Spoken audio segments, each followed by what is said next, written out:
Hello friends, welcome back. पिछली video में हमने डायरेक्ट ऑब्जेक्ट और इनडायरेक्ट ऑब्जेक्ट क्या होते हैं इसके बारे में पढ़ा था। इस वीडियो में हम ऑब्जेक्ट को कैसे फाइंड आउट करते हैं, यानी किसी दिए हुए सेंटेंस में ऑब्जेक्ट को कैसे ढूंढते हैं, इसकी प्रैक्टिस करेंगे। तो चलिए शुरू करते हैं। Let's get started.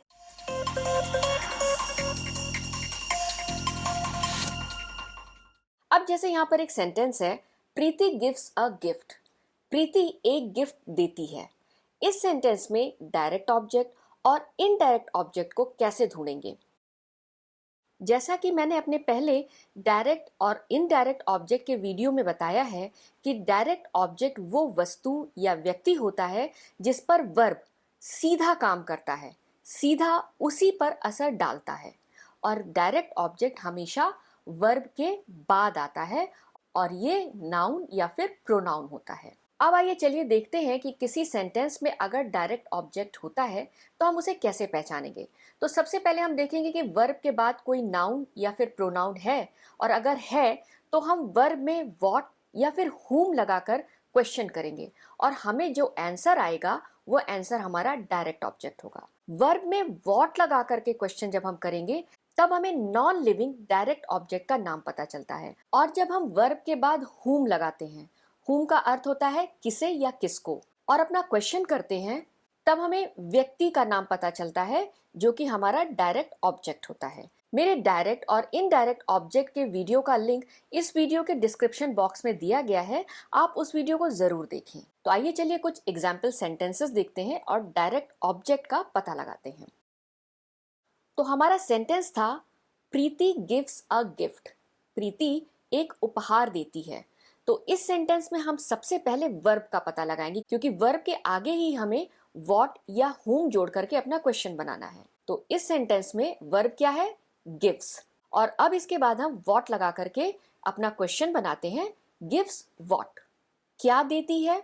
आंसर आता है उपहार, यानी अ गिफ्ट। अ गिफ्ट हमारा हो जाता है डायरेक्ट ऑब्जेक्ट।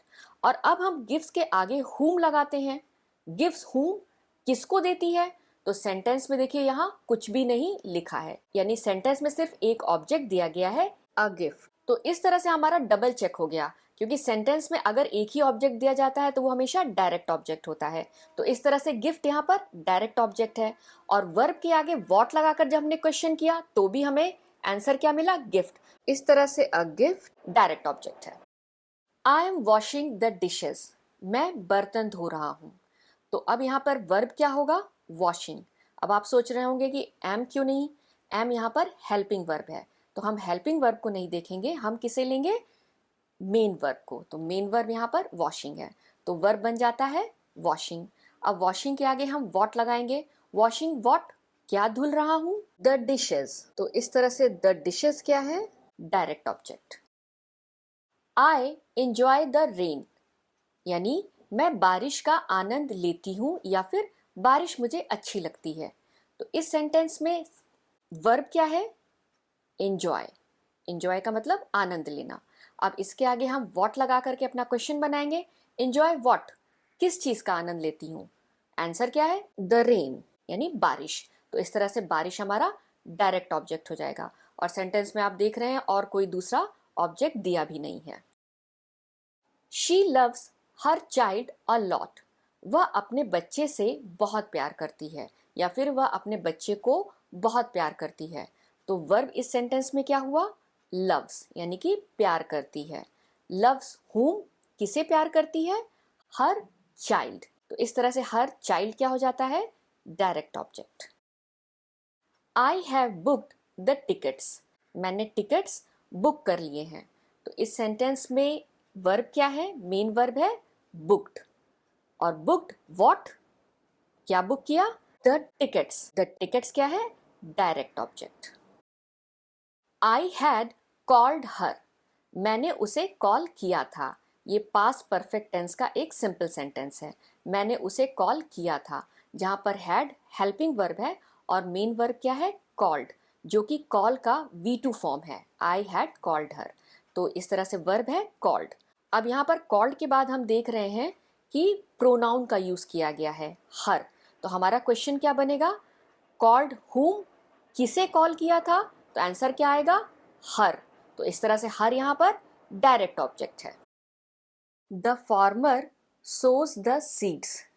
सो मने बोना और सीड्स मने बीज, यानी किसान बीज बोता है। इस सेंटेंस में वर्ब क्या है? सोज यानी बोना। सोज व्हाट, क्या बोता है? तो आंसर क्या आएगा? The seeds. तो इस तरह से द सीड्स डायरेक्ट ऑब्जेक्ट है। हर फादर स्कोल्डेड हर, यानी उसके पिता ने उसे डांटा। स्कोल्ड जिसका अर्थ होता है डांटना और स्कोल्डेड उसका V2 फॉर्म है। तो इस सेंटेंस में वर्ब क्या हुआ? स्कोल्डेड। स्कोल्डेड हुम, किसको डांटा? आंसर क्या मिला? हर यानी उसे। तो हर यहाँ पर क्या है? Direct object. अब अगर किसी सेंटेंस में वर्ब के बाद दो ऑब्जेक्ट्स दिए गए हैं तो उनमें से एक ऑब्जेक्ट डायरेक्ट ऑब्जेक्ट होगा और दूसरा ऑब्जेक्ट इनडायरेक्ट ऑब्जेक्ट होगा। मैंने आपको अपने पिछले वीडियो में बताया था कि इनडायरेक्ट ऑब्जेक्ट की जगह हमेशा वर्ब और डायरेक्ट ऑब्जेक्ट के बीच में होती है, यानी कि सेंटेंस में डायरेक्ट ऑब्जेक्ट इनडायरेक्ट ऑब्जेक्ट के बाद आता है। सेंटेंस में जब डायरेक्ट ऑब्जेक्ट और इनडायरेक्ट ऑब्जेक्ट दोनों होते हैं तो मैक्सिमम सेंटेंसेस में डायरेक्ट ऑब्जेक्ट एक नॉन लिविंग थिंग होता है और इनडायरेक्ट ऑब्जेक्ट डायरेक्ट ऑब्जेक्ट को प्राप्त करने वाला, उसे रिसीव करने वाला एक व्यक्ति होता है। तो इसलिए डायरेक्ट ऑब्जेक्ट का पता हम कैसे लगाएंगे?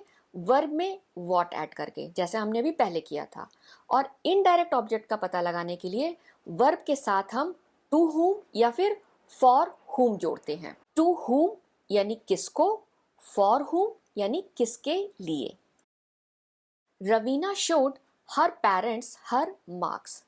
रवीना ने अपने माता पिता को अपने मार्क्स यानी अपने नंबर दिखाए। अब इस सेंटेंस में शोड वर्ब है और इसके बाद दो ऑब्जेक्ट्स आए हैं, पेरेंट्स और मार्क्स। अब इन दोनों में कौन इनडायरेक्ट ऑब्जेक्ट है और कौन डायरेक्ट ऑब्जेक्ट है, हम अब इसका पता लगाएंगे। तो इसके लिए हम क्या करेंगे कि जो वर्ब है उसके साथ व्हाट ऐड करके देखेंगे। शोड व्हाट, क्या दिखाया? हर मार्क्स। तो हर मार्क्स क्या है? डायरेक्ट ऑब्जेक्ट है। नेक्स्ट, शोड टू हुम, किसको दिखाया? तो आंसर क्या आएगा? हर पेरेंट्स, माता पिता को दिखाया। तो यहाँ पर हर पेरेंट्स क्या हो जाते हैं? Indirect object. तो इस तरह इस सेंटेंस में हर पेरेंट्स इनडायरेक्ट ऑब्जेक्ट है और हर मार्क्स डायरेक्ट ऑब्जेक्ट है। Rakhi is cooking her family a nice meal, यानी राखी अपने परिवार के लिए एक बढ़िया खाना बना रही है। अब इस सेंटेंस में वर्ब क्या है? कुकिंग। और इस यहाँ पर हेल्पिंग वर्ब है, इसलिए हम इसे नहीं देखेंगे। हम किसे देखेंगे? Main verb cooking.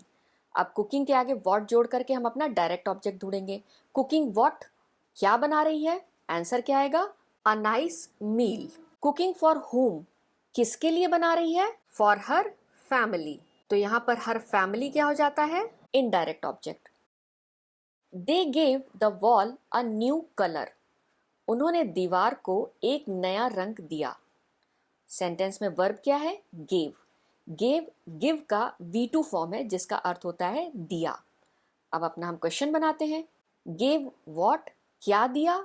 आंसर क्या आएगा? अ न्यू कलर, नया रंग। तो नया रंग क्या हो जाएगा? Direct object. Gave to what, किसको दिया? तो आंसर क्या आएगा? द वॉल, यानी दीवाल को दिया। द वॉल हो जाएगा इनडायरेक्ट ऑब्जेक्ट। अब यहाँ पर टू व्हाट का यूज हमने इसलिए किया क्योंकि गेव के बाद जो दो नाउन आए हैं दोनों क्या है? Non living thing. जब हमें नॉन लिविंग ऑब्जेक्ट के बारे में जानना होता है तब क्वेश्चन में हम व्हाट लगाते हैं, और जब हमें लिविंग थिंग के बारे में जानना होता है तब हम क्वेश्चन में whom लगाते हैं। Thank you for watching. I hope आपको मेरा वीडियो पसंद आया होगा। मेरे इस वीडियो को लाइक और शेयर ज़रूर कीजिए, साथ में मेरे इस चैनल को सब्सक्राइब करना मत भूलिए। थैंक यू, धन्यवाद।